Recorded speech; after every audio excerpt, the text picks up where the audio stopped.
Halo Sobat Gen, Assalamualaikum warahmatullahi wabarakatuh. Di video kali ini kita akan membahas kunci jawaban IPA Biologi kelas 10 bab 1 pada tugas latihan soal akhir bab pada halaman 61 sampai 68 di buku IPA Biologi Kurikulum Merdeka pegangan kalian. Jadi kita bahas bersama mengenai soal atau perintah yang ada di tugas kali ini Gen. Tapi sebelum lanjut jangan lupa untuk subscribe ya Gen, agar Gen Sukses Media lebih semangat lagi nemenin kalian nugasnya. Jika sudah, kita lanjut. Masuk ke soal pertama berikut ini Gen. Perhatikan soal yang ada ini. Menurut Soerjani pada tahun 1996, keanekaragaman hayati menyangkut keunikan suatu spesies dan genetik di tempat makhluk itu berada. Keunikan tersebut tidak ditunjukkan pada titik-titik. Bagian pernyataan dari Soerjani tentang keanekaragaman hayati menekankan pada keunikan spesies dan genetik yang berhubungan dengan habitat atau tempat makhluk hidup tersebut berada. Pilihan yang tidak menunjukkan keunikan ini adalah opsi yang C, yaitu kulit orang Indonesia berwarna coklat sawo matang. Alasannya, kulit berwarna coklat sawo matang bukanlah ciri keunikan genetik yang berhubungan langsung dengan keanekaragaman hayati dalam konteks spesies atau tempat tinggal spesifik seperti yang disebutkan dalam pilihan lain. Kulit sawo matang lebih berkaitan dengan adaptasi terhadap lingkungan tertentu daripada keunikan spesies dan habitatnya. Berikut adalah penjelasan untuk setiap opsi lain yang dianggap benar. Masuk ke soal kedua berikut Gen. Perhatikan soalnya. Pak Krida memelihara beberapa burung cinta yang berasal dari Afrika di dalam kandang kawat yang berukuran besar. Burung tersebut berasal dari genus Agapornis yang berukuran 13-17 cm dengan berat tubuh 40-60 gram dan warna bulu kepalanya berbeda-beda. Setelah 3 bulan, ia memelihara burung cinta yang berasal dari Madagaskar dengan ciri kepala berwarna abu-abu. Tindakan ini akan meningkatkan keanekaragaman hayati tingkat titik-titik. Bagian, ketika Pak Krida memutuskan untuk memelihara burung cinta yang berasal dari Madagaskar dengan ciri kepala berwarna abu-abu, ini akan memiliki efek pada keanekaragaman genetik dalam populasi burung cinta yang dipeliharanya. Keanekaragaman genetik adalah keragaman dalam gen-gen yang dimiliki oleh individu-individu dalam suatu populasi. Dalam hal ini, dengan memperkenalkan burung cinta yang memiliki ciri kepala berwarna abu-abu, Pak Krida akan memperluas pool genetik dalam populasi burung cinta yang dia pelihara. Jadi, opsi yang tepat yang bisa kita pilih adalah opsi yang C, bukan genus ya Gen. Genus berkaitan dengan tingkatan klasifikasi biologis yang mengelompokkan spesies-spesies yang memiliki kesamaan ciri-ciri morfologi atau genetik. Lanjut ke soal nomor 3. Perhatikan kelompok tumbuhan berikut. Ada 4 pernyataan dengan pilihan kelompok tumbuhan yang berbeda-beda. Kalian biasa baca terlebih dahulu Gen. Keanekaragaman spesies pada kelas Liliopsida terdapat pada kelompok tumbuhan yang ditunjukkan oleh nomor titik-titik. Bagian kelas Liliopsida merupakan kelas dalam klasifikasi tumbuhan yang umumnya mencakup tumbuhan berbunga yang memiliki satu daun belakang atau biji keping satu dalam embrio. Berdasarkan informasi yang diberikan, kelompok tumbuhan yang termasuk dalam kelas Liliopsida adalah kelompok tebu, nanas, palem, dan lengkuas, serta anggrek tanah, pandan, jahe. Jadi jawaban yang bisa kita pilih adalah opsi B, 1, dan 3. Kita masuk ke soal keempat berikut ini Gen. Perhatikan soal yang ada ini. Perhatikan gambar kedua ekosistem berikut. Pernyataan perbandingan antara kedua ekosistem tersebut yang benar adalah titik-titik. Bagian pada umumnya ekosistem alami cenderung memiliki keanekaragaman hayati tingkat spesies yang tinggi karena adanya berbagai faktor lingkungan yang berbeda-beda dan kompleksitas interaksi antar organisme. Selain itu, keanekaragaman hayati tingkat gen tinggi dapat terjadi di ekosistem alami yang stabil dan beragam karena variasi genetik dalam populasi organisme yang berbeda. Di sisi lain, ekosistem buatan seperti kebun nanas seringkali memiliki keanekaragaman hayati tingkat spesies yang rendah karena populasi dari satu spesies yang sama dan juga menjadi sebab dari kontrol manusia terhadap lingkungan dan komposisi organisme yang terbatas. Dan juga dalam hal ini tentu menjadikannya memiliki keanekaragaman tingkat gen yang tinggi karena tingkat spesiesnya dibuat seragam. Dengan demikian, opsi yang bisa kita pilih adalah ekosistem 1, keanekaragaman hayati tingkat spesies tinggi, dan untuk ekosistem 2, keanekaragaman hayati tingkat gen tinggi. Kita masuk ke soal kelima, berikut gen. Perhatikan pemanfaatan keanekaragaman hayati berikut. Manfaat dari sapi yang dihasilkan dari peternakan oleh masyarakat ditunjukkan oleh nomor titik-titik. Bagian pemanfaatan sapi dalam kehidupan sehari-hari dapat dilihat dari berbagai aspek pemanfaatan. Di antaranya, untuk aspek budaya, umat Islam menggunakan sapi pada hari raya kurban. Kemudian untuk pangan, sapi umum digunakan dalam berbagai olahan pangan. Kemudian untuk pupuk, pupuk organik dari kotoran sapi adalah sumber nutrisi bagi tanaman. Kemudian untuk sandang, bahan dasar jaket dan sepatu umumnya dapat menggunakan kulit sapi. Dengan demikian, opsi yang tepat dapat ditunjukkan oleh nomor 1 dan 6. Masuk ke soal 6, berikut gen. Perhatikan pernyataan-pernyataan berikut. Sesuai dengan nama bioma, hutan gugur ditandai dengan rontoknya daun-daun pada pepohonan secara serempak pada musim tertentu. Karakteristik lainnya ditunjukkan oleh nomor titik-titik. Dan berikut adalah beberapa karakteristik dari hutan gugur yang bisa kalian baca pada rujukan halaman 14. Pertama, terdapat di daerah yang mengalami 4 musim. Kemudian, curah hujan merata 75 sampai 100 cm per tahun. Kemudian, tumbuhan umumnya berdaun lebar. Kemudian, pada musim dingin, air membeku dan tidak dapat diserap tumbuhan, sehingga tidak ada fotosintesis. Kemudian, pada musim dingin, hewan di ekosistem ini mengalami hibernasi, sementara burung-burung melakukan imigrasi ke daerah yang lebih hangat.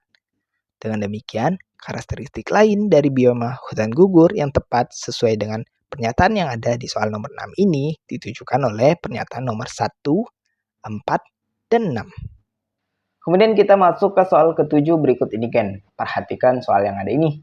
Bunga Edelweiss merupakan tumbuhan endemik di pegunungan yang dingin dengan berketinggian di atas 2.500 meter seperti yang ada di kawasan Gunung Bromo, Malang, Jawa Timur atau ada di Gunung Papandayan, Garut, Jawa Barat.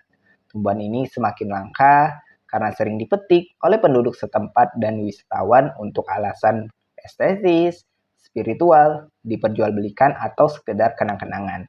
Tindakan yang tepat untuk melestarikannya adalah titik-titik. Bagian untuk melestarikan bunga Edelweiss yang semakin langka, tindakan yang paling tepat adalah wisatawan tidak usah membeli dan membawa pulang bunga tersebut. Selain itu, memasang papan larangan memetik bunga juga sangat penting. Tetapi inti dari masalah ini adalah mengurangi permintaan terhadap bunga Edelweiss itu sendiri. Jika wisatawan tidak membeli atau membawa pulang bunga tersebut, maka tekanan untuk memetiknya tentu akan berkurang. Langkah-langkah lain seperti memasang pagar atau menutup area juga dapat membantu.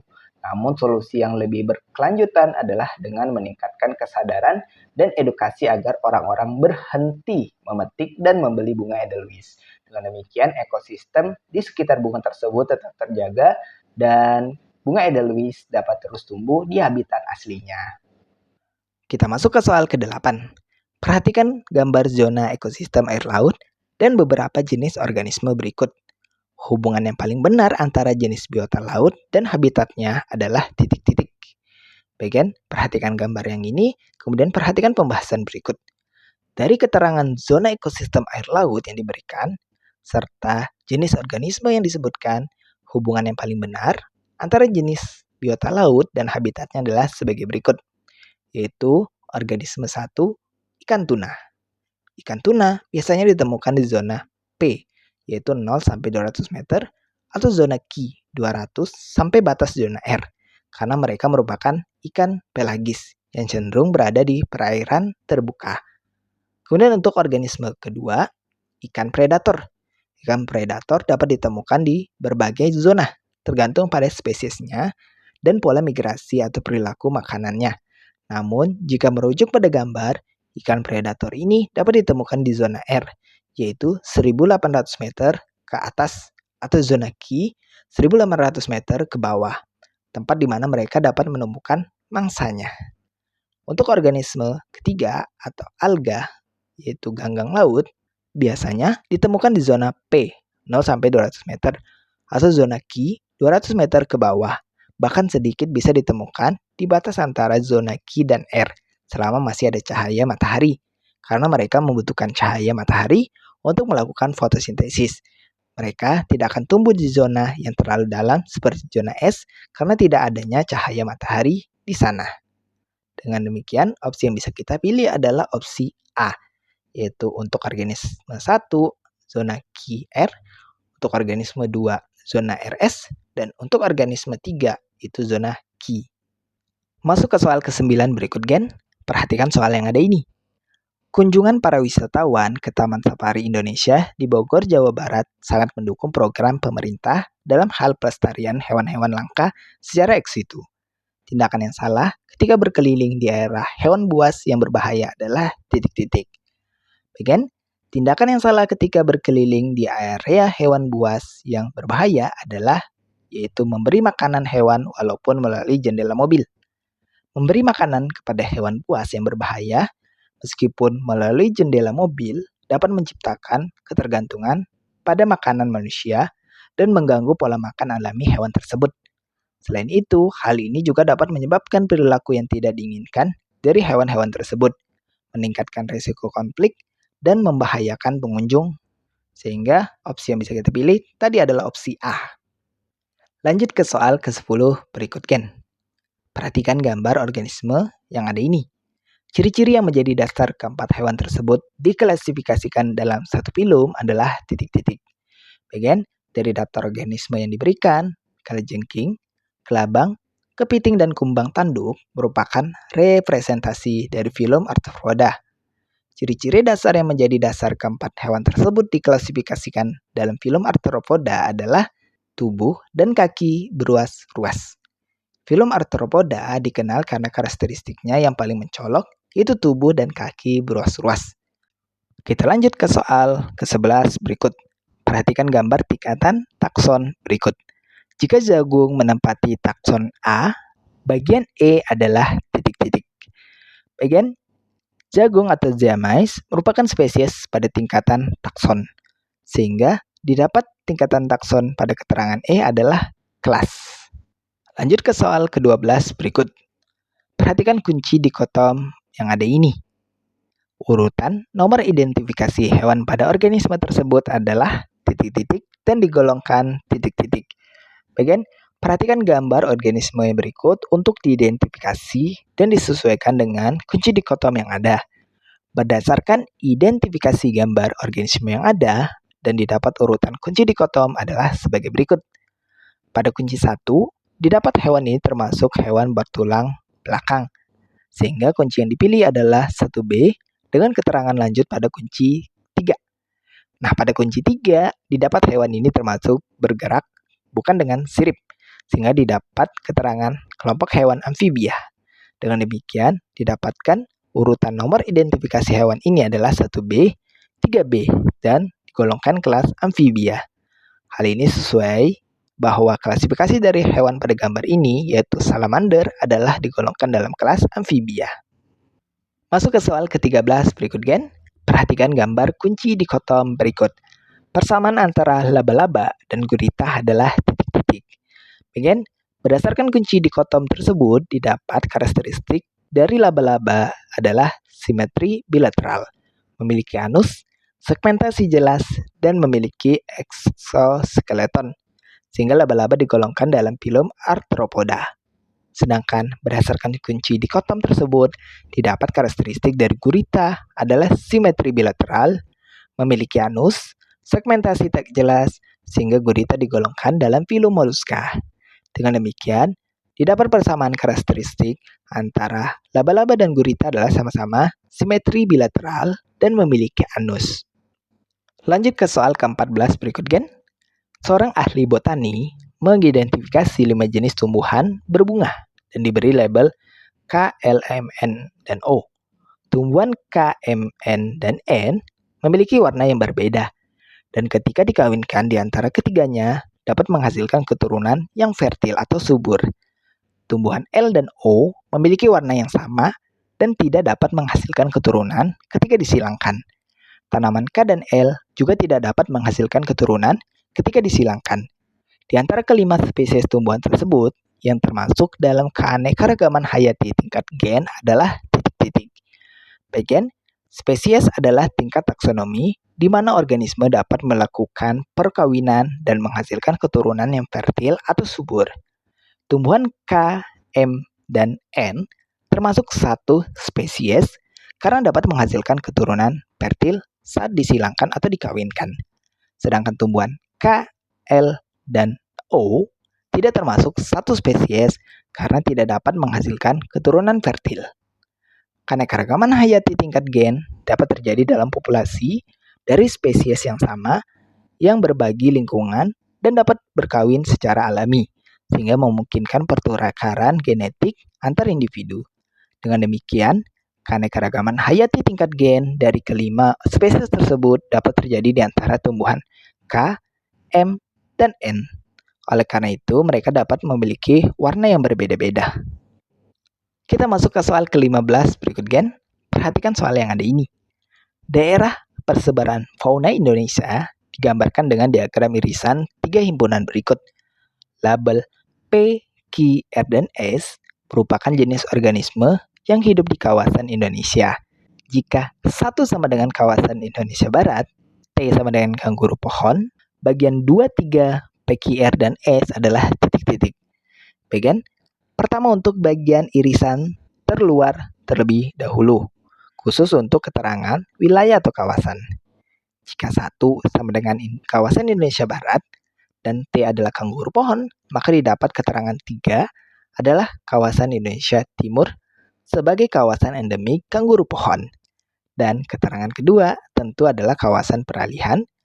Dengan demikian, ini kita bisa coret opsi yang salah pada opsi soal nomor 15 ini gen. Kemudian lanjut pada organisme yang mengisi setiap kawasan. Untuk P, kawasan Indonesia Barat diisi oleh organisme berupa harimau, gajah, dan badak. Untuk Q, kawasan peralihan ini diisi oleh organisme berupa anoa, komodo, dan maleo. Untuk R, mencakup 3 kawasan ini diisi oleh organisme berupa kupu-kupu karena dapat ditemukan hampir di seluruh wilayah Indonesia. Untuk S, mencakup kawasan Walase, didapat organisme berupa burung kakatua. Dengan demikian, opsi yang bisa kita pilih adalah opsi yang D karena tanpa coretan sama sekali, yaitu 2 kawasan peralihan, 3 kawasan Indonesia Timur, P gajah, Q komodo, R kupu-kupu, dan S kakatua. Masuk ke soal ke-16 berikut gen. Perhatikan soal yang ada ini. Perhatikan gambar peta berdasarkan fauna di Indonesia dan jenis hewan berikut. Pasangan yang tepat antara jenis hewan endemik dan daerah asalnya adalah titik-titik. Bagian, kita mulai dari nomor organisme yang lebih spesifik. Organisme pertama yaitu mamalia berkantung. Dalam hal ini, sesuai gambar adalah walabi, merupakan salah satu fauna khas Indonesia bagian timur atau Papua dengan keterangan W. Sehingga untuk opsi keterangan W mesti kita isi angka 1. Kemudian untuk organisme kedua yaitu burung maleo. Ini merupakan hewan endemik yang ditemukan di wilayah Sulawesi dengan keterangan U2. Selain itu bisa kita coret opsinya. Kemudian untuk organisme 3 beruang madu, merupakan fauna khas wilayah Indonesia bagian barat, dapat ditemukan di wilayah Sumatera, P, dan Kalimantan S.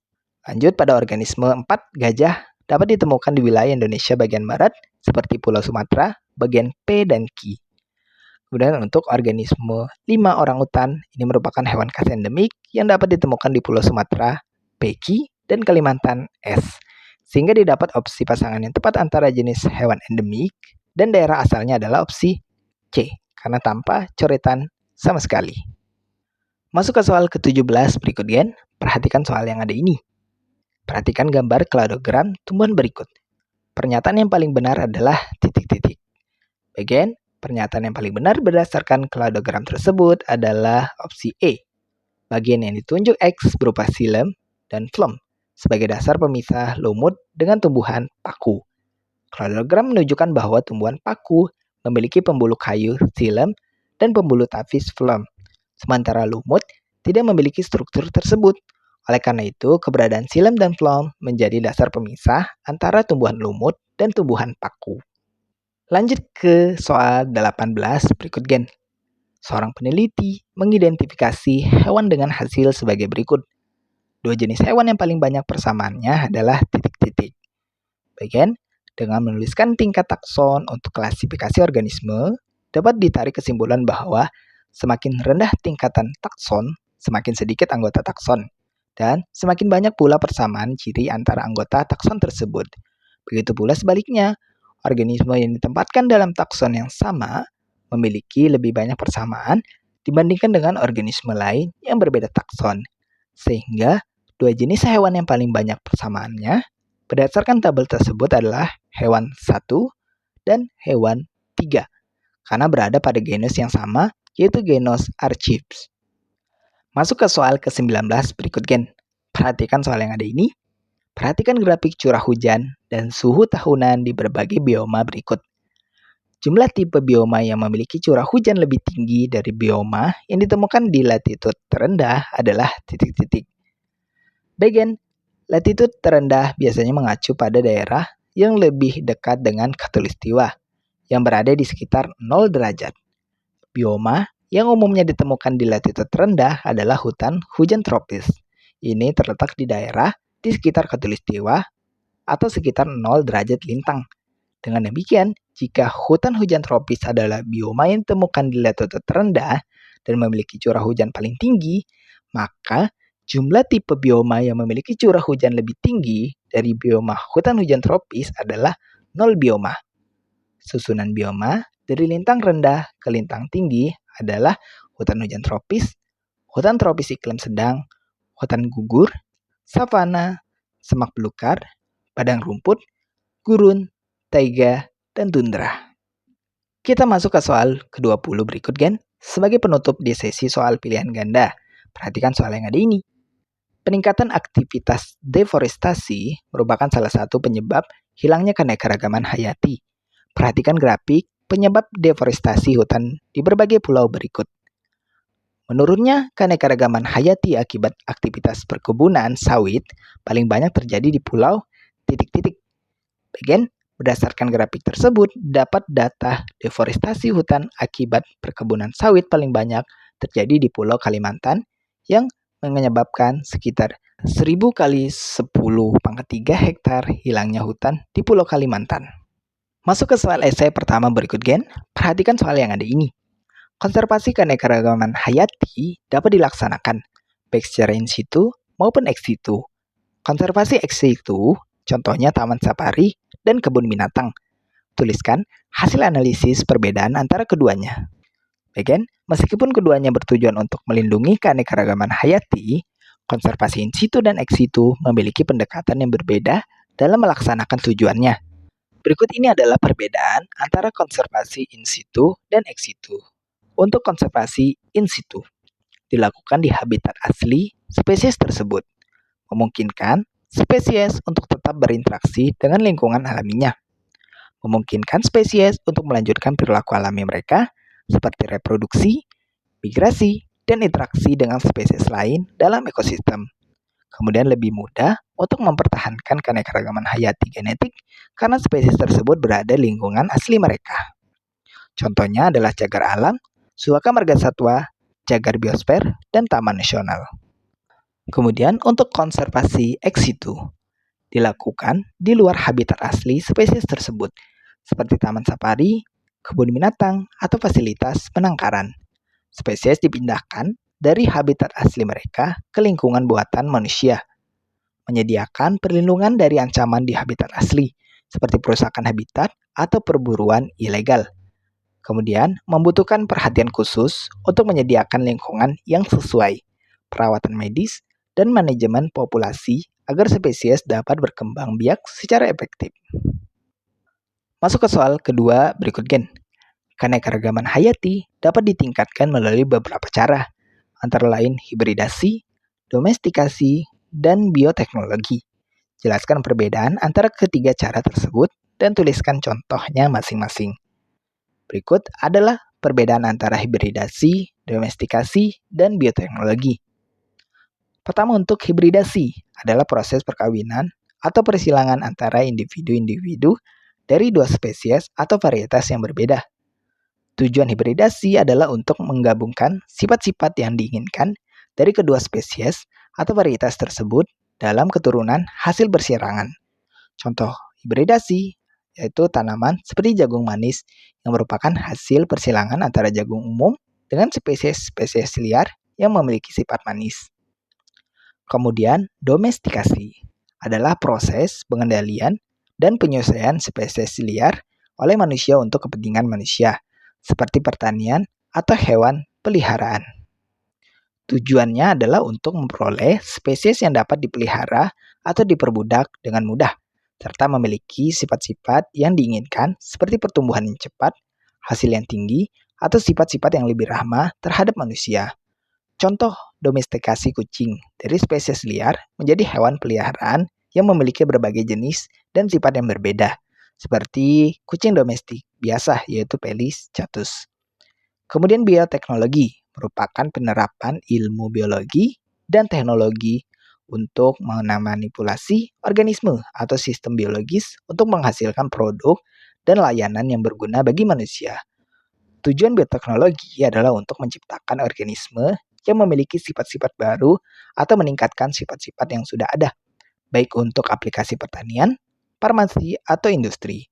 Contohnya adalah penggunaan rekayasa genetika untuk memodifikasi tanaman guna meningkatkan resistensi terhadap hama atau penyakit tertentu, seperti tanaman jagung yang dimodifikasi secara genetik untuk menghasilkan toksin yang melawan hama serangga. Lanjut ke soal esai ketiga berikut gen. Perhatikan gambar bioma ini. Mengapa bioma ini tidak pernah ada di Indonesia? Dan jelaskan ciri-ciri biotiknya. Bagian bioma taiga juga disebut hutan boreal atau hutan salju tidak pernah ada di Indonesia karena perbedaan iklim utama antara kedua wilayah tersebut. Bioma taiga berkembang di wilayah yang memiliki iklim subarktik hingga sedang yang sangat dingin. Sementara Indonesia terletak di dekat khatulistiwa dan sebagian besar wilayahnya memiliki iklim tropis. Bioma taiga terbentuk di daerah yang memiliki musim dingin yang sangat panjang dengan suhu rendah yang berkelanjutan. Indonesia di sisi lain memiliki iklim tropis dengan suhu yang relatif tinggi sepanjang tahun. Suhu yang hangat di Indonesia tidak mendukung pertumbuhan hutan boreal. Adapun untuk ciri-ciri biotik bioma taiga adalah sebagai berikut. Pertama, pertumbuhan tanaman terjadi pada musim panas berlangsung antara 3-6 bulan. Kemudian tumbuhan akan tetap hijau sepanjang tahun, baik itu di musim dingin dengan suhu yang rendah sekalipun. Kemudian jenis tumbuhan yang hidup cenderung lebih sedikit dan spesifik, yaitu hanya terdiri dari 2-3 jenis saja. Kemudian flora khasnya adalah pohon berdaun jarum, seperti pohon konifer atau pinus. Contoh flora khas lainnya yaitu ada cemara dan albus. Untuk satwa liar, termasuk beruang hitam, serigala, rubah, dan rusa. Untuk adaptasi musim dingin, misalnya pertumbuhan rambut tebal pada mamalia dan kemampuan hibernasi. Lanjut ke soal keempat, berikut gen. Makhluk hidup yang beraneka ragam diklasifikasikan berdasarkan persamaan dan perbedaan ciri-ciri yang dimilikinya. Lengkapilah tabel klasifikasi kelompok organisme berikut. Untuk kelompok organisme A, klasifikasi hewan lumba-lumba, kelinci, dan kekelawar dalam satu kelompok didasarkan pada kesamaan beberapa ciri-ciri yang penting yang meliputi termasuk genome Animalia, dalam filum Chordata, yaitu hewan bertulang belakang atau vertebrata, dalam kelompok hewan melahirkan vivipar dan menyusui yang juga termasuk dalam kelas Mammalia, serta termasuk hewan endometrik atau berdarah panas. Dengan dasar ciri-ciri ini, lumba-lumba, kelinci, dan kekelawar dikelompokkan bersama sebagai Mammalia. Untuk kelompok organisme B, Basis klasifikasi untuk jamur kancing, Ganoderma, dan Amanita adalah sebagai berikut. Mereka semua termasuk dalam kerajaan fungi. Mereka memiliki struktur dasar seperti miselium atau jaringan hifah sebagai struktur utama dengan adanya struktur yang disebut basidium yang terdapat dalam miselium sekundernya, serta mereka bereproduksi dengan spora. Masuk ke soal esai kelima berikut Gen, sebagai penutup di sesi soal esai kita ini. Perhatikan soal yang ada ini. Whittaker mengklasifikasikan makhluk hidup di bumi menjadi 5 kingdom. Tuliskan kingdom organisme berikut. Berikut adalah klasifikasi tingkatan takson kingdom untuk organisme yang ada berikut ini Gen. Perhatikan satu persatu. Pertama ada padi, termasuk kingdom Plantae. Kemudian bunglon, termasuk animalia. Bakteri, termasuk Monera. Virus, tidak dimasukkan dalam klasifikasi 5 kingdom, Whittaker. Kemudian ganggang, termasuk Protista. Lumut Plantae, tumbuhan paku Plantae, jamur merang fungi. Cyanobacteria termasuk Monera, dan amoeba termasuk Protista. Nah Gen, itulah tadi pembahasan sekilas kita untuk kunci jawaban IPA Biologi kelas 10 bab 1 pada sesi tugas latihan soal akhir bab 1 pada halaman 1-68 di buku pegangan IPA Kurikulum Merdeka. Terima kasih karena telah menonton video ini sampai habis Gen. Jika dirasa video kali ini bermanfaat, jangan lupa untuk like dan subscribe ya Gen. Akhir kata terima kasih dan wassalamualaikum warahmatullahi wabarakatuh.